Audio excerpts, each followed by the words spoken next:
Hi hello అండి, అందరికీ good morning అండి. ఇక్కడ వచ్చేసి చూసారా, మార్నింగే ఎండాకాలం అయినా సరే మా దగ్గర మంచు బాగా పడిందండి. నేను అనుకోకుండా ఊరికే ఏదో తలుపు తీశాను, మంచు చూసి అబ్బా నాకు ఎంత అసలు ఏందనుకున్నారు, ఊటీలో ఉన్నట్టు అనిపించింది. అసలు చాలా బాగుంది ఆ క్లైమేట్ కానీ అంటే పొద్దున్నే ఫ్రెష్గా అలా తలుపు తీ కానీ ఆ వాతావరణం అంతా అలా ఉంటే చాలా బాగా అనిపించిందండి నాకైతే. నేను ఎందుకు లేచానంటే అంత మార్నింగ్ పిల్లలకి క్యారేజ్ కట్టాలి కదా, డోర్ తీద్దామని డోర్ తీసేసరికి అసలు ఎండాకాలం కదా, ఇప్పుడు మంచు అసలు రావట్లేదు. కానీ చూసేసరికి నేనైతే చాలా ఆశ్చర్యపోయానండి. మంచు ఇలా వచ్చేసింది మార్నింగే.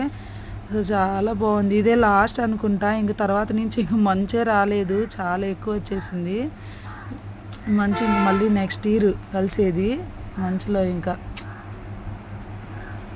ఓకేనండి, thank you so much, bye, I love you.